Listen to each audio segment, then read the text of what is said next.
الحمد للہ وکفیٰ وسلام علی عبادہ الذین اصطفیٰ اما بعد۔ محترم دوستو، آج ہم قربانی کے فضائل سے متعلق کچھ گفتگو کریں گے۔ ہم سب جانتے ہیں کہ قربانی اسلام کا ایک عظیم عاشقانہ اور فضیلت والا عمل ہے۔ ہر دور میں مسلمان بڑے ہی اہتمام کے ساتھ اس عمل کو انجام دیتے آ رہے ہیں، لیکن اس زمانے میں بعض لوگ قربانی والے عمل پر یہ کہہ کر تنقید کر رہے ہیں کہ یہ تو بے زبان جانوروں پر ظلم ہے اور انہیں تکلیف دینا ہے، تاکہ مسلمانوں کے دلوں سے اس عمل کی اہمیت کو کم کر دیا جائے۔ ایسے میں ضرورت اس بات کی ہے کہ ہم قربانی کی اہمیت اور فضیلت کو اچھی طرح سمجھیں۔ حضرت عائشہ رضی اللہ عنہا سے روایت ہے کہ رسول اللہ صلی اللہ علیہ وسلم نے ارشاد فرمایا کہ قربانی کے دن یعنی 10 ذی الحجہ کو اللہ تعالیٰ کے نزدیک خون بہانے سے زیادہ کوئی عمل محبوب نہیں ہے۔ بے شک قربانی کا جانور قیامت کے دن اپنے سینگوں، اپنے بال اور اپنے کھروں کے ساتھ آئے گا، اور قربانی کا خون زمین پر گرنے سے پہلے اللہ تعالیٰ کے یہاں شرف قبولیت سے نواز دیا جائے گا، لہذا تم خوش دلی کے ساتھ قربانی کیا کرو۔ ترمذی شریف حدیث نمبر 1572۔ اسی طرح سے ایک دوسری روایت ہے، حضرت زید بن ارقم رضی اللہ عنہ فرماتے ہیں کہ صحابہ کرام نے رسول اللہ صلی اللہ علیہ وسلم سے دریافت کیا کہ یا رسول اللہ، یہ قربانی کیا چیز ہے، یعنی اس کی حیثیت کیا ہے؟ تو اللہ کے نبی نے فرمایا، یہ تمہارے والد ابراہیم علیہ السلام کی سنت ہے۔ صحابہ نے پھر پوچھا، تو ہمیں اس میں کیا ثواب ملے گا؟ تو اللہ کے نبی نے فرمایا، ہر بال کے بدلے ایک نیکی ملے گی۔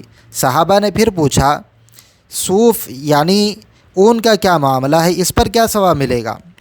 اللہ کے نبی نے فرمایا، اون کے ہر بال کے بدلے میں بھی ایک نیکی ملے گی۔ ابن ماجہ حدیث نمبر 3247۔ دوستو، ان روایات سے 5 باتیں ہمیں معلوم ہوئی۔ پہلی بات یہ ہے کہ قربانی حضرت ابراہیم علیہ السلام کی سنت ہے، جو حضرت ابراہیم علیہ السلام کے دور سے آج تک چلی آ رہی ہے۔ دوسری بات، قربانی کا ثواب بہت زیادہ ہے، جیسے جانور کے بالوں کا گننا ممکن نہیں ہے اور بال بے شمار ہوتے ہیں، اسی طرح قربانی کا ثواب بھی بے شمار ملے گا۔ اور تیسری بات یہ ہے کہ قربانی کا خون زمین پر گرنے سے پہلے اللہ تعالیٰ کے یہاں شرف قبولیت سے نواز دیا جاتا ہے۔ اور چوتھی بات یہ ہے کہ بال، ہڈی وغیرہ اگرچہ دنیا میں ان کو استعمال نہیں کیا جاتا ہے اور وہ چیزیں ختم ہو جاتی ہیں، لیکن جب قیامت کے دن قربانی کا جانور آئے گا تو اپنے بالوں سمیت، اپنے کھروں سمیت اور اپنے سینگوں کے ساتھ آئے گا، سب چیزیں آ جائے گی اور سب کا ثواب ملے گا۔ اور پانچویں بات یہ ہے کہ قربانی خوش دلی کے ساتھ کرنی چاہیے، بوجھ سمجھ کر کے اور بہت ہی زیادہ کوتاہی کے ساتھ، سستی اور کاہلی کے ساتھ قربانی کرنا یہ اچھی چیز نہیں ہے، بلکہ قربانی کو تو بہت ہی اہتمام کے ساتھ اللہ رب العزت کی خوشنودی کی خاطر کرنا چاہیے۔ اب آئیے ہم اس اعتراض کی طرف چلتے ہیں۔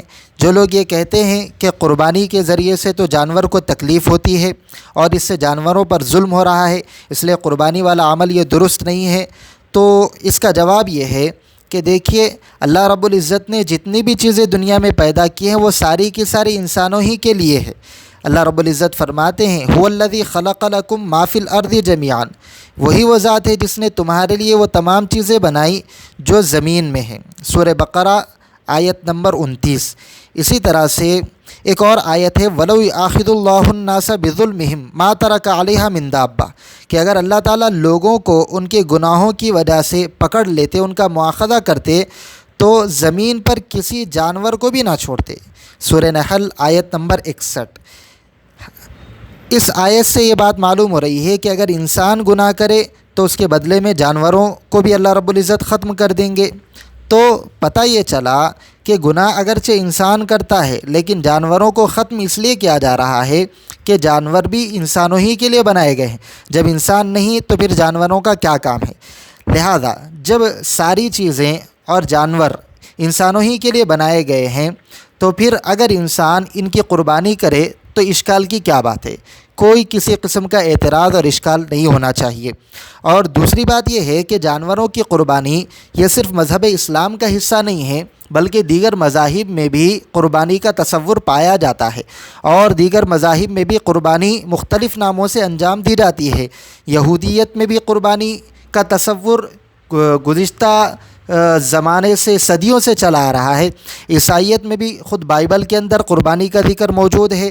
اسی طرح سے ہندو مت میں اگرچہ ہندو مذہب میں قربانی جائز نہیں ہے، لیکن جانوروں کی قربانی سے بڑھ کر وہاں پر تو ایک زمانے تک، ایک طویل عرصے تک انسانوں کی قربانی ہوتی تھی۔ اگر کوئی شوہر مر جاتا تو اس کی بیوی کو ستی کی رسم میں جلا دیا جاتا تھا۔ اس طرح سے وہاں جانوروں پر نہیں بلکہ انسانوں پر ظلم ہوتا تھا۔ اس کے علاوہ موجودہ زمانے میں مشاہدہ یہ ہے کہ دیوی اور دیوتاؤں کی خوشنودی کے لیے مندروں میں بتوں پر جا کر کے بلی چڑھائی جاتی ہے۔ اس وجہ سے ہندو مت کے اندر، ہندو مذہب میں بھی قربانی پائی جا رہی ہے۔ اسی طرح سکھ مذہب میں بھی جھٹکے کا گوشت بہت ہی زیادہ مرغوب ہوتا ہے۔ اسلام پر یہ کہہ کر اشکال کیا جا رہا ہے کہ جانور کو تکلیف ہوتی ہے۔ اس سے زیادہ تکلیف تو اس صورت میں ہوگی جب کہ جانور کو گردن کی طرف سے کاٹا جائے اور ایک جھٹکے میں مار کر کے اس کو ختم کر دیا جائے، اور یہ چیز سکھ مذہب میں پائی جاتی ہے۔ تو اگر مذہب اسلام پر یہ کہہ کر کے اعتراض کیا جا رہا ہے کہ اس سے جانوروں پر ظلم ہو رہا ہے اور جانور کو تکلیف دی جا رہی ہے، تو یہی اعتراض دیگر مذاہب پر بھی آئے گا۔ اسی لیے اسلام پر یہ اعتراض کرنا درست نہیں ہے، بالکل بے بنیاد بات ہے، اور یہ اللہ رب العزت کا بنایا ہوا نظام ہے۔ اور جب کہ قربانی یہ اللہ رب العزت کی خوشنودی کے لیے، اللہ کی رضا کی خاطر کی جا رہی ہے، تو پھر کسی قسم کا کوئی اعتراض نہیں ہونا چاہیے۔ خلاصہ یہ ہے کہ قربانی یہ بہت ہی فضیلت والا، اہمیت والا عمل ہے۔ بڑی خوشنودی کے ساتھ میں، خوشی کے ساتھ اس عمل کو انجام دینے کی ضرورت ہے۔ اللہ تعالی ہمیں صحیح علم و عمل کی توفیق عطا فرمائے، آمین۔ والسلام علیکم ورحمۃ اللہ وبرکاتہ۔ تمام دوست احباب سے درخواست ہے کہ ہمارے یوٹیوب چینل تحفظ شریعت کو سبسکرائب ضرور کریں اور بیل آئیکن کلک کرنا نہ بھولیں۔